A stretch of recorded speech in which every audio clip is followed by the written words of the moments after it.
കല്ലിൻ്റെ ഒരു ഷേപ്പ് കണ്ടപ്പോൾ ഒന്ന് കണ്ടപ്പോൾ അവിടെ ഏറ്റവും കൂടുതൽ കണ്ട ജാതിക്കയാണ്. അല്ല, 2 ശില്പങ്ങൾ മാഷ് ചെയ്താണല്ല മുലയും അണ്ടി. റിസ്ക് എടുക്കാതെ ഒരു വർക്ക് ഉണ്ടാവുമല്ലോ, അപ്പൊ അതുകൊണ്ട് കല്ല് തുറന്ന് തന്നെ ചെയ്യാം. സീഡാണ് കൺസെപ്റ്റ് ഉണ്ടായിരുന്നത്. നമ്മളെ ഒരു 5 പേരിലേക്ക് എത്താനുള്ള ഒരു കാര്യം ബാസ്റ്റൺ ബംഗ്ലാവിലെ ആ ക്യാമ്പാണ്. ഇത് ഉണ്ടാവാൻ കാരണം മനോജിൻ്റെ തന്നെ മറ്റൊരു പ്രോപ്പർട്ടി ലെവൽ ചെയ്തു. അപ്പം അന്ന് കുറേ കല്ലുകൾ പുറത്തേക്ക് വന്നു. അതായത് ചെങ്കല്ലാണ് നമ്മൾ കാണുന്നതെങ്കിലും ഉണ്ടക്കല്ലുകളായിട്ട്. അപ്പോൾ ഒരു ദിവസം എന്നെ വിളിച്ചിട്ട് ഞാനും മനോജും കൂടി അവിടെ പോയി. ഞാൻ പറഞ്ഞു, കല്ല് മുഴുവൻ മാറ്റിയിടുക എവിടെയെങ്കിലും ലെവൽ ചെയ്യുമ്പോൾ. അതായിട്ട് ആ കല്ലുകളാണ് നമ്മളിവിടെ യൂസ് ചെയ്തത്. അതതിന് മുമ്പ്, വളരെ മുമ്പാണ്. പിന്നീടാണ് നമ്മൾ കൊച്ചിയിലെ ക്യാമ്പിൽ ഒന്നിച്ചു കൂടുന്നതും. ആ ക്യാമ്പിൽ നിന്നാണ് എനിക്ക് തോന്നുന്നത് നമ്മളെ ഒരു 5 പേരിലേക്ക് എത്താനുള്ള ഒരു കാര്യം അവിടുത്തെ ബാസ്റ്റൺ ബംഗ്ലാവിലെ ആ ക്യാമ്പാണ്. പിന്നെ ഇത് നമ്മൾ 16-ലേറ്റല്ലേ വർക്ക് ചെയ്യുന്നത്. 16-ൽ അന്ന് വർക്ക് ചെയ്തിട്ട് നമ്മൾ പോകുന്നു. 18-ലെ പ്രളയത്തിൽ കുറച്ച് ബുദ്ധിമുട്ടുണ്ടാകുന്നു പല വർക്കുകളും. അങ്ങനെ നമ്മൾ മാറ്റുന്നു. മനോജിനെ പരിചയപ്പെടുന്നത് കലാധരൻ വഴി അല്ലെങ്കിൽ രാജേട്ടൻ വഴിയാണ് പരിചയപ്പെടുന്നത്. പക്ഷെ മനോജിനെ പരിചയപ്പെട്ടതിന് ശേഷം തിരിച്ചറിഞ്ഞെന്ന് വെച്ചാൽ, എൻ്റെ അനുഭവത്തിൽ കലാകാരന്മാർ എത്ര മനോഹരമായിട്ട് ട്രീറ്റ് ചെയ്തതും ബഹുമാനിച്ചതും സ്നേഹം പ്രകടിപ്പിച്ചതായിട്ടുള്ള ഒരു വ്യക്തി എന്നുള്ള നിലയിൽ ആണ് ഞാൻ കാണുന്നത് മനോജിനെ. മറ്റു പല പണക്കാരായിട്ടുള്ള സുഹൃത്തുക്കൾ നമുക്കുണ്ട്, റിസോർട്ടുകളിലുള്ളവരുണ്ട്. പക്ഷെ അവർക്കൊന്നും കലാമേഖലയെ കുറിച്ചിട്ട് അറിയില്ല, അല്ലെങ്കിൽ അതിനെ അവരുടെ റിസോർട്ടിലേക്ക് ഇൻവൈറ്റ് ചെയ്യാനുള്ള താല്പര്യം കാണിച്ചിട്ടില്ല.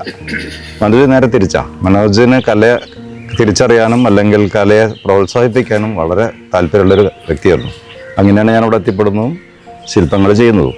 താമസമൊക്കെ തരുന്ന ഒരാൾ പറയും, ഇവിടെ ഇങ്ങനെ ആയാൽ കൊള്ളാട്ടോ, അങ്ങനെ പറയുന്നത്. അത് എന്നെ സംബന്ധിച്ചുകൊണ്ട് അങ്ങനെ ഒരിക്കലും ചെയ്യാൻ പറ്റില്ല. അത് ആദ്യകാലത്ത് ഞാൻ മനോജന്റെ പ്രോജക്റ്റിൽ വർക്ക് ചെയ്യുമ്പോൾ എനിക്ക് പൂർണ്ണ സ്വാതന്ത്ര്യം തോന്നുന്നു. അല്ല, 2 ശില്പങ്ങൾ മാഷ് ചെയ്താണല്ല മുലയും അണ്ടി. അല്ല, അത് ഞാൻ ഈ ചുറ്റുപാടിൽ നിന്ന് കളക്ട് ചെയ്തതാണ്. അപ്പൊ അത് ഇവിടെ വരുന്നതിന് മുമ്പും ആ ശംഖ് ഞാൻ കൊച്ചി കൊണ്ടുപോയതാണ്, പിരിയൻ ശംഖ്. പിന്നെ അതിൽ ഏറ്റവും കുറവ് കല്ല് ഉപയോഗിച്ചേക്കണ ഞാനാണ്. നമ്പർ 5 എന്ന് പറഞ്ഞാലും വലിയ കല്ലുകളാണ് ഇവരെല്ലാം എടുത്തിരിക്കുന്നത്. അപ്പം ഇവർ മുറിച്ച് കളഞ്ഞ കല്ലുകളാണ് പലതും ഉപയോഗിക്കപ്പെട്ടേക്കുന്നത്. അത് മതി എന്നുള്ള അർത്ഥത്തിലാണ്. പിന്നെ അതും ഈ പ്രകൃതിയായിട്ട് നമ്മൾ ബന്ധപ്പെട്ട് മാതൃത്വം എന്നുള്ള ഒറ്റ ഇതിലാണ് നമുക്ക് ഏറ്റവും സിമ്പിളായിട്ട് ചെയ്യാവുന്ന ഒരു സാധനമായിട്ടാണ് ഓരോ സാധനങ്ങളെയും കണ്ടത്. പിന്നെ ഈ ഞവണിക്കൊക്കെ ഇവിടെ തന്നെ വെള്ളത്തിൽ നിന്ന് കയറി വരുന്ന സാധനങ്ങളാണ്. വർക്ക് ഒരു മിറർ എന്നുള്ള പേരിട്ടതൊക്കെയാണ് എൻ്റെ കൺസെപ്റ്റ്.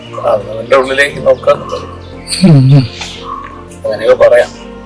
പിന്നെ ബേസിക്കലി കല്ലിന്റെ കാര്യത്തില് കല്ലാണ് അതിലുള്ള എന്താ ചെയ്യേണ്ടത് നിർണ്ണയിക്കുന്നത്. നമുക്ക് ശരിക്കും ലിമിറ്റഡ് ടൈമേ ഉള്ളൂ. കല്ല് മുഴുവൻ കുത്തി കളഞ്ഞിട്ട് അതിൻ്റെ ഉള്ളിൽ നിന്ന് എന്തെങ്കിലും ഉണ്ടാക്കാൻ തന്നെ സാധ്യത. അപ്പൊ ഉള്ളത് വെച്ചിട്ട് എന്ത് ചെയ്യാൻ പറ്റുന്നതാണ് കല്ലിന് പണിയെടുക്കുമ്പോൾ ആ ക്യാമ്പ് തന്നെ വിളിക്കുന്നു. ക്യാമ്പ് കഴിയാൻ പിന്നെ ദിവസങ്ങൾ വന്ന് ചെയ്യാൻ പറ്റുമെന്ന് വയ്ക്കുന്നു. അങ്ങനെ ഇവിടെ വരുമ്പോഴത്തേക്കും ദിവസങ്ങൾ കുറഞ്ഞു. അപ്പോൾ ഉള്ള ദിവസങ്ങൾ കൊണ്ട് വർക്ക് തീർക്കാൻ വേണ്ടിയിട്ട് നമ്മൾ വർക്ക് ചെയ്യുകയും പിടിക്കുകയും ചെയ്തു. അപ്പം റിസ്ക് എടുക്കാതെ ഒരു വർക്ക് ഉണ്ടാവുമല്ലോ. അപ്പോൾ അതുകൊണ്ട് കല്ല് തുറന്ന് തന്നെ ചെയ്യാം. അത് മാത്രമല്ല, വിത്ത് സീഡാണ് കൺസെപ്റ്റ് ഉണ്ടായിരുന്നത്. അപ്പോൾ ആ സീഡ് ചെയ്യാന്നുള്ളൊരു ഉത്തരവാദിത്തമായിട്ട് എടുക്കുക, പിടിക്കുക, അങ്ങനെ വിട്ടിട്ട് വർക്ക് ചെയ്യുന്നത്. കലാധരൻ മാഷുണ്ട്. നമ്മുടെ വർക്കിൻ്റെ ശേഷം ആണ് കലാധരൻ മാഷ് പറയുന്നത്. അതായത് ഇങ്ങനെ മൂവാറ്റുപുഴയിലൊരു സുഹൃത്തുണ്ട് മനോജിൻ്റെ ഒരു ചെറിയ റിസോർട്ട് പണി തുടങ്ങിയിട്ടുണ്ട്. അവിടെ ഒരുപാട് കല്ലുകളുണ്ട്, നമുക്ക് അവിടെ വർക്ക് ചെയ്യാൻ സാധ്യത വരും എന്നൊക്കെ പറയുന്നു. ഒരുപാട് ഉയരമുള്ള ശില്പങ്ങൾ അവിടെ ചെയ്യേണ്ട കാര്യമില്ല. ഒന്നുകിൽ കിടത്തി ഇരുന്ന രീതിയിൽ, അങ്ങനെ ഓർമ്മയുണ്ടേ, കിടത്തിയിരുന്ന രീതിയിൽ ചെയ്യാം. ഒരുപാട് ലാൻഡ് ഉണ്ട്. അപ്പോൾ നിങ്ങളുടെ സ്വാതന്ത്ര്യത്തിനനുസരിച്ച് ചെയ്യാം. പക്ഷെ വിത്ത് എന്ന് പറയുന്ന ഒരു കൺസെപ്റ്റ് പറഞ്ഞാൽ എനിക്ക് ചെറിയൊരു ഓർമ്മ വെച്ചാൽ, വിത്ത് വെച്ചാൽ ഭൂമി ആയിട്ട് ബന്ധപ്പെടുന്ന എന്തെങ്കിലും ആയിരിക്കും നന്നാവുക എന്ന് പറഞ്ഞു. അങ്ങനെയാണ് ഇവിടെ എത്തിപ്പെടുന്നത്. പിന്നീടാണ് ഈ ടീം വർക്കായിട്ട് വർക്ക് ചെയ്യുന്നതിൻ്റെ ഒരു സ്പിരിറ്റിൽ ഒരുപാട് 3 കല്ല് എടുത്തിട്ടാണ് ഇവിടെ വർക്ക് ചെയ്തിരുന്നത്.